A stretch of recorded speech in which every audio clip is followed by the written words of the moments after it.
Who gave you the uniform? Your pimp. General Regina McCall stared ahead, knuckles white around the steering wheel. She hadn't even turned the engine off before Sergeant Cole barked his first slur. Back to Africa, where you belong.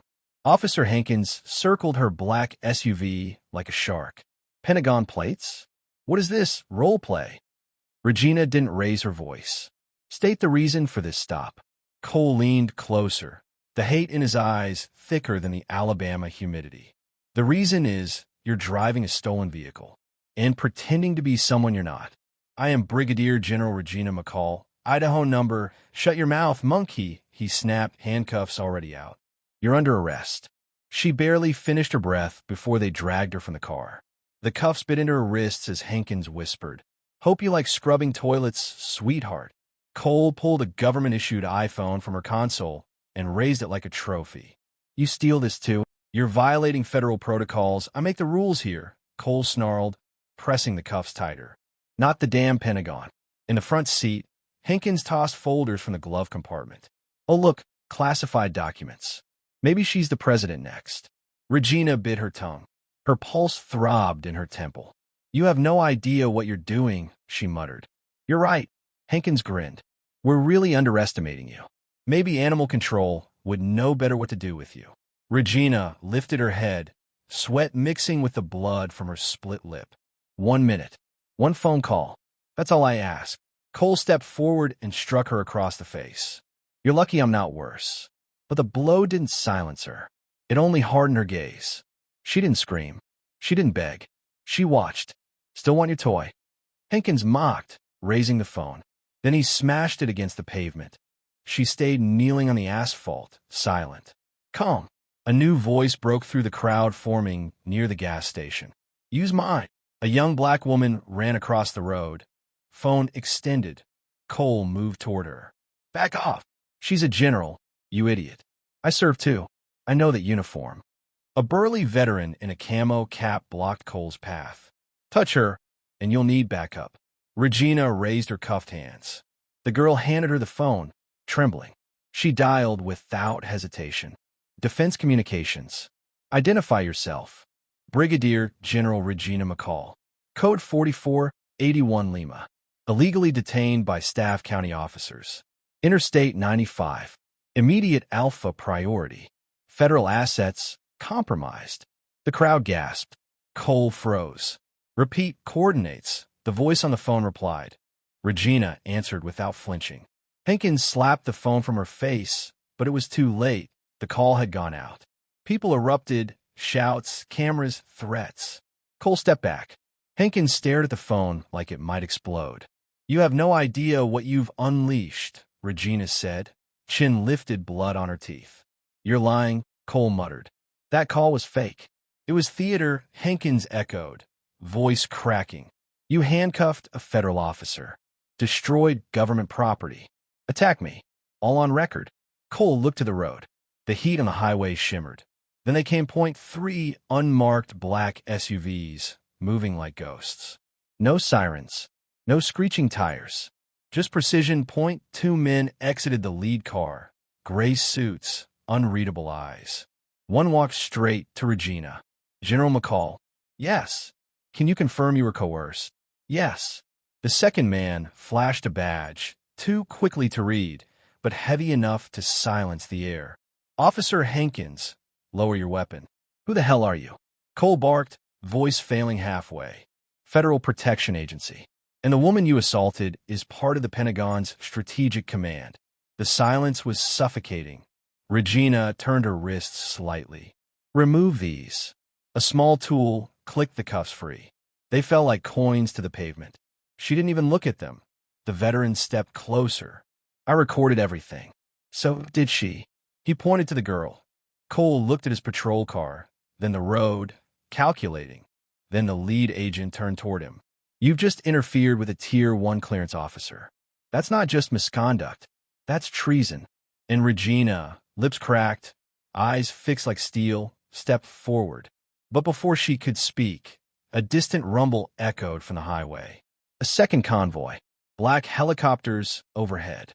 And Cole, for the first time, looked like a man who realized he had just lit the match in a room full of gasoline. Hankins raised his hands, palms open.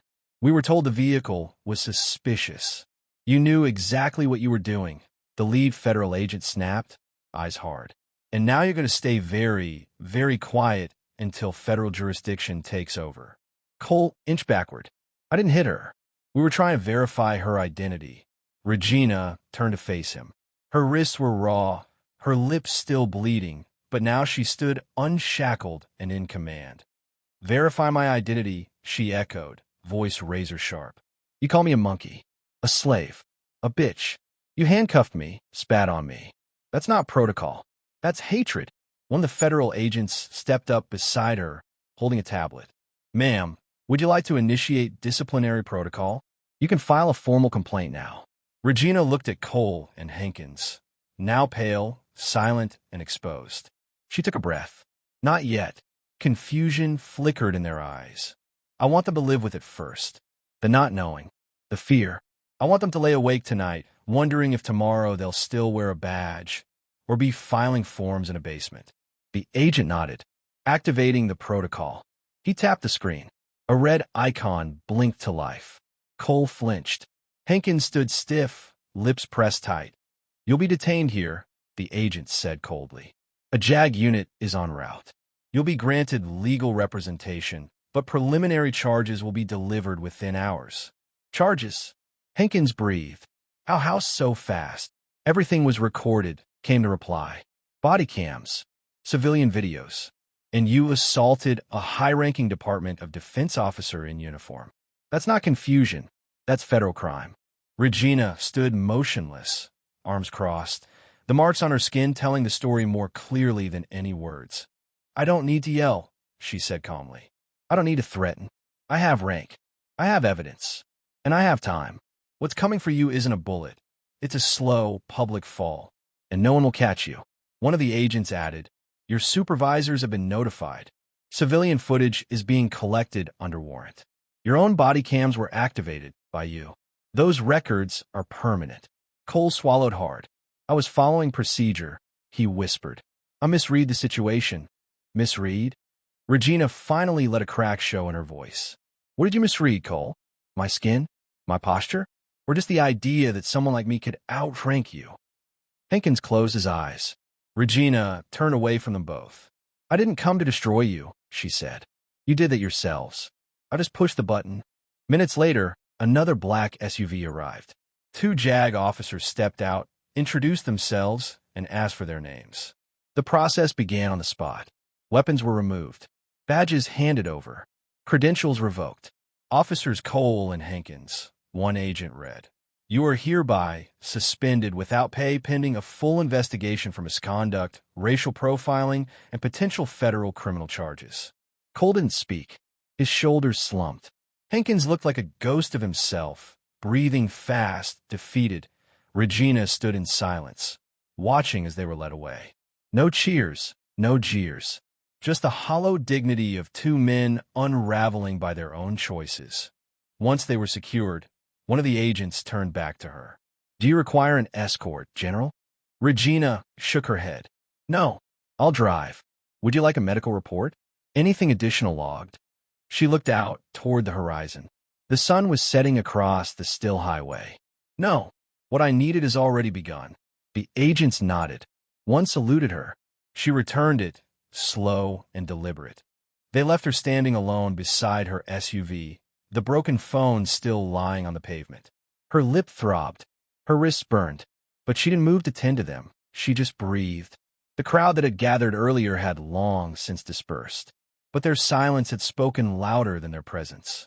Every second, every word, every action had been seen and recorded. Regina opened the driver's door, slid into her seat, rested her head against the steering wheel. This wasn't victory. It wasn't vengeance. It was the beginning of something else, something overdue. And as the last black SUV disappeared down I-95 and the agents faded into the dusk, General Regina McCall remained. Alone, but never powerless again.